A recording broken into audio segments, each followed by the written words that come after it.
পুরাণ মতে ভগবান শ্রী বিষ্ণু ভারতের দক্ষিণে অবস্থিত রামেশ্বর ধামে স্নান করেন, উত্তরে অবস্থিত বদ্রীনাথ ধামে ধ্যান করেন, পূর্বে অবস্থিত পুরী ধামে আহার গ্রহণ করেন ও পশ্চিমে অবস্থিত দ্বারকায় শয়ন করেন। এই 4 ধামের মধ্যে ভগবান জগন্নাথ শ্রীক্ষেত্র পুরী ধামেই নিত্য আহার করেন, তাই পুরী ধামের ভোগের মাহাত্ম্য অপরিসীম।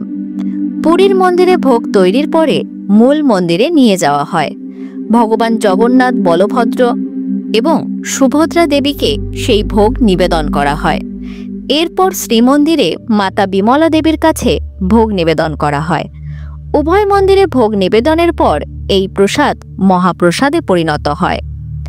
নমস্কার বন্ধুরা, ধর্মধারার আজকের ভিডিওতে আপনাদের প্রত্যেককে স্বাগত জানাই।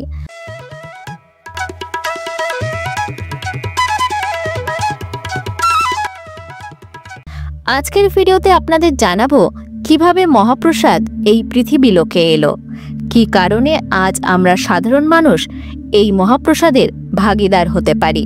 তাই সম্পূর্ণ ভিডিওটি মনোযোগ সহকারে দেখুন। ভালো লাগলে লাইক করুন এবং আপনাদের মতামত নিচের কমেন্ট বক্সে অবশ্যই জানাবেন। চলুন তবে শুরু করা যাক। বৈকুণ্ঠ লোকের স্বর্ণোজ্জ্বল প্রাসাদ, যেখানে ভক্তির সুর মায়াময় তরঙ্গে ভাসে, সেখানে একদিন পৌঁছালেন নারদ মহামুনি। ভগবান নারায়ণের মহাপ্রসাদের এক টুকরো কণা পেতে চান সকল ভক্তবৃন্দ। সেই রকমই ইচ্ছে হল নারদ মহামুনির, কিন্তু সেই মহাপ্রসাদের এক ও একমাত্র অধিকারী দেবী লক্ষ্মী।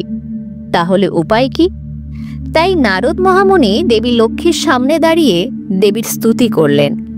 এতে দেবী প্রসন্ন চিত্তে নারদ মুনিকে বললেন, আমি তোমার বন্দনায় ভীষণ খুশি হয়েছি, বলো তোমার কি চাই।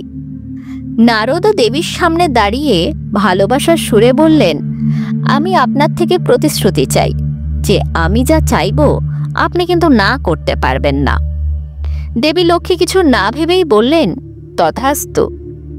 তবে দিন আমায় সেই মহাপ্রসাদ যা স্পর্শ করেছে নারায়ণের চরণ কমল। নারদ মুনি করলেন আবদার। লক্ষ্মী মায়ের হৃদয়ে উঠল এক নিঃশব্দ ঢেউ। তিনি বললেন, হে পুত্র, অন্য কিছু চাও, সোনার অলংকার, রত্নের সম্ভার, কিন্তু এই মহাপ্রসাদ তা আমি দিতে পারি না। কিন্তু নারদের হৃদয় ছিল অটল। তিনি বললেন, মা, যদি দিতেই হয় তবে শুধু সেই প্রসাদই দিন। দেবী লক্ষ্মী বোঝালেন, আমার প্রিয়তম নারায়ণের নির্দেশ এই মহাপ্রসাদ কাউকে দেওয়া নিষেধ। আমি কিভাবে ভাঙব তার আদেশ? নারদ মুনি অদম্য। তিনি বললেন, মা, আপনি হরির প্রিয়তমা, বিশ্বের জননী। আপনি প্রতিশ্রুতি দিয়েছেন, আমি যা চাইব তাই পাব। এখন এই মহাপ্রসাদই আমার একমাত্র আকাঙ্ক্ষা। দেবী লক্ষ্মী দ্বিধার সমুদ্রে ডুবে গেলেন। একদিকে স্বামীর আদেশ, অন্যদিকে ভক্তের কাছে দেওয়া প্রতিশ্রুতি। কিছুক্ষণ ভেবে তিনি 56 ভোগ সজ্জিত থালা নিয়ে গেলেন নারায়ণের কাছে। তিনি ভক্তি ও প্রেমে স্বামীর সেবা করলেন। দেবীর সেবায় ছিল না কোনো ত্রুটি, কিন্তু মুখে ছিল এক অদৃশ্য বিষাদের রেখা। ভগবান বিষ্ণুর স্নেহময় দৃষ্টি থেকে তা লুকিয়ে রইল না। তিনি মৃদুস্বরে বললেন, প্রিয়ে, কি এই বিষণ্ণতার কারণ? দেবী লক্ষ্মী নারদের সঙ্গে ঘটে যাওয়া সব কথা খুলে বললেন। শুনে ভগবান হরি মৃদু হেসে বললেন, প্রিয়ে, আজ আমি আমার নির্দেশ প্রত্যাহার করছি। নারদকে দাও আমার মহাপ্রসাদ, তবে এমনভাবে দাও যেন আমিও না জানতে পারি। দেবী লক্ষ্মী আনন্দে উদ্ভাসিত হয়ে নারদকে দিলেন মহাপ্রসাদ। নারদ মুনি পূর্ণ ভক্তিতে গ্রহণ করলেন সেই প্রসাদ। মুখে প্রসাদ যেতেই তার চিত্ত হয়ে উঠল উজ্জ্বল। ভক্তির সমুদ্রে ডুবে গেলেন তিনি। নারায়ণ নারায়ণ জপে মগ্ন হয়ে তিনি নৃত্যে মাতলেন। ঘুরে বেড়ালেন এক লোক থেকে আরেক লোকে। ভক্তির এই ঐশ্বরিক রূপে নারদ পৌঁছালেন কৈলাসে। ভগবান শিব বিস্মিত হলেন দেবর্ষিকে এমন উচ্ছ্বসিত অবস্থায় জপ ও নৃত্যরত দেখে। কিছুক্ষণ পর নারদ শান্ত হলে মহাদেব বললেন, হে নারদ, তোমার হৃদয়ে সর্বদা নারায়ণের নাম তো থাকে, কিন্তু এমন অপরূপ আনন্দে তোমাকে আগে কখনো দেখিনি। আজ কি এমন ঘটেছে? নারদমুনি নতজানু হয়ে বৈকুণ্ঠের কাহিনী বর্ণনা করলেন। সব শুনে দেবাদিদেব বললেন, হে নারদ, তুমি ধন্য। তুমি পেয়েছ নারায়ণের সেই মহাপ্রসাদ। আমার জন্য কি একটুখানি রেখেছ? নারদের হৃদয়ে বিষণ্ণতার ছায়া পড়ল। আনন্দের উচ্ছ্বাসে তিনি যে কিছুই রাখেননি। মাথা নত করে তিনি দাঁড়ালেন মহাদেবের কাছে ক্ষমা চাওয়ার জন্য। হঠাৎ তার দৃষ্টি পড়ল তার আঙুলে লেগে আছে মহাপ্রসাদের এক ক্ষুদ্র কণা। তিনি আনন্দে উচ্চারণ করলেন, প্রভু দেখুন, এই কণাটি শুধু আপনার জন্য। মহাদেব সেই কণার দিকে তাকালেন প্রেমময় দৃষ্টিতে। সম্মানে তিনি তা গ্রহণ করলেন, মুখে রাখলেন পবিত্র কণা। সঙ্গে সঙ্গে তার দেহে জাগল ঐশ্বরিক জ্যোতি। ভক্তির তরঙ্গে তিনি মগ্ন হলেন, তাণ্ডব নৃত্যে মাতলেন। দেবদেবী সকলে ভীত হলেন, কেউ মহাদেবের সামনে যাওয়ার সাহস পেলেন না।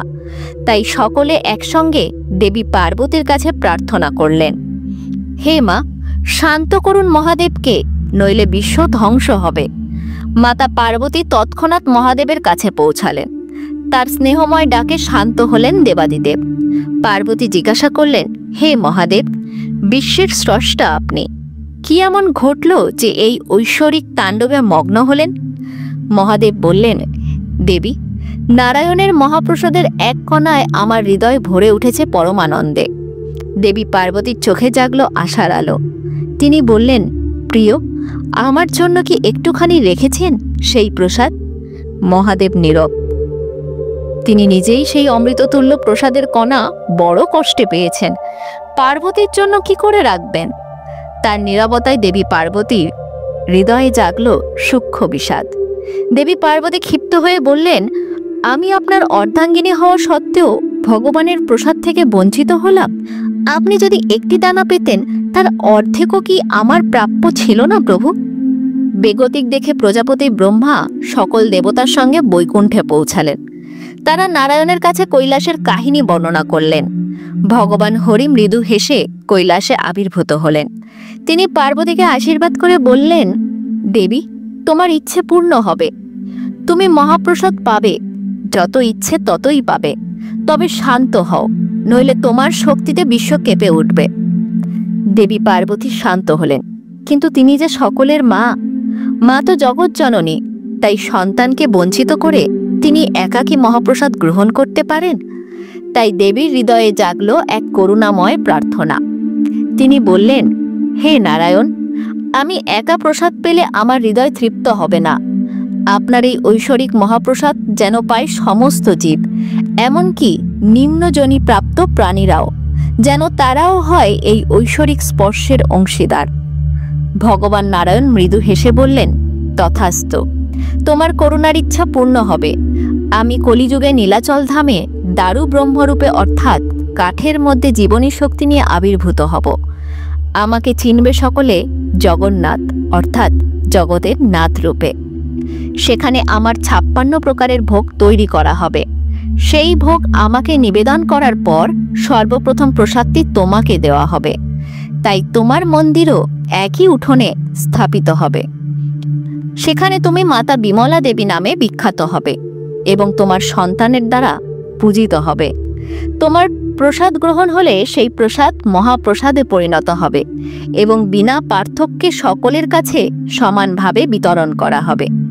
এই মহাপ্রসাদ পেয়ে সকল মানুষ ধন্য হবে এবং তাদের সকল পাপের অবসান হবে। আজকের ভিডিও এই পর্যন্তই। ভিডিওটি ভালো লাগলে এক্ষুনি আমাদের চ্যানেলটিকে সাবস্ক্রাইব করে রাখুন পরবর্তী ভিডিও সবার আগে দেখার জন্য। ধন্যবাদ।